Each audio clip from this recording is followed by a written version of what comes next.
दोस्तों, इस वीडियो में बात करेंगे बाज अपने जीवन में बाउंस बैक कैसे करता है। दोस्तों, आपको मालूम होना चाहिए प्रकृति हमें बहुत कुछ सिखाती है, जीवन की असली मकसद बता देती है। यह आपके ऊपर है, आप देखकर भी समझ पाते हैं कि नहीं। यह जीवन जीना आसान नहीं है, बड़ा ही मुश्किल है। चाहे वह इंसान हो या जानवर, सबको संघर्ष करना पड़ता है, अपने आप को तपाना पड़ता है, अपने आप से लड़ना पड़ता है और विजय को प्राप्त करना पड़ता है। यही जीवन की हकीकत है। अगर हम बाज का जीवन देखें तो बाज का उम्र 70 साल का होता है। मस्त है न यार। इसका भी उम्र हम लोग के समान है। हम लोग जितना जीता है, लेकिन 40 साल की अवस्था में पहुंचता है तो इसके ऊपर बहुत बड़ा संकट उत्पन्न हो जाता है। बाज का जो चोंच होता है शिकार करने योग्य नहीं रह पाता। इसका चोंच सामने से झुक जाता है और लचीला भी हो जाता है। इसके पंख इतने भारी हो जाते हैं कि पंख छाती से चिपक जाते हैं, जिससे उड़ने में बाज को तकलीफ होती है। इसके पैर जिससे यह झटका मारता है, उसके नाखून टेढ़े हो जाते हैं। अब बाज पूरी तरह से शिकार करने में, चलने में, उड़ने में असमर्थ हो जाता है। अब बाज को चुनाव करना होता है कि मर जाए या जिंदा रहें। वो अभी 40 साल की अवस्था में, जबकि उसके पास अभी जीने के लिए 30 साल शेष है, पर जीने का चुनाव करता है। अब वो असहनीय दर्द उठाने को भी तैयार है।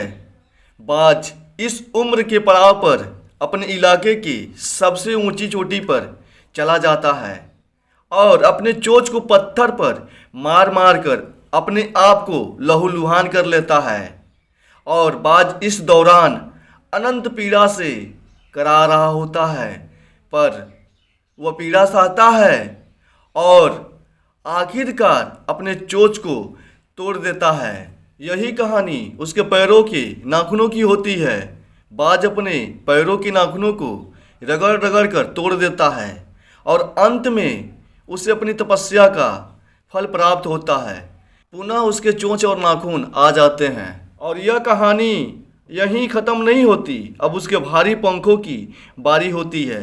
बाज अपने नए चोंच से अपने ही पंखों को नोच नोच कर जिस्म से अलग कर देता है, लेकिन इतनी पीड़ा वो सहता है केवल अपनी स्वाभिमान के लिए। करीबन 6 महीने बाद उसे नए पंखों के स्वरूप एक नया जीवन मिलता है और फिर बाकी जिंदगी उसी शानो शौकत से जीता है। मेरे मित्र, बाज इस प्रकार से अपने जीवन में बाउंस बैक करता है और कठिन से कठिन परिस्थितियों से बाहर पार आ पाता है। मेरे मित्र, बाज एक पंछी होते हुए भी अपने जीवन को जीने के लिए 40 साल की उम्र में इतना संघर्ष कर सकता है, तो क्या आप नहीं कर सकते? कर सकते हैं। मत भूलिए, आप एक इंसान हैं। भगवान ने इंसान को सभी जीव से श्रेष्ठ बनाया है और आप में वह गुण विकसित किया है जो अन्य जीव से अलग करती है। तो आप अपनी जिंदगी को खुलकर जीने का प्रयास करें और संघर्ष करने से कभी भी पीछे मत हटें। तो मस्त रहें, स्वस्थ रहें, अपना ख्याल रखें। जय हिंद।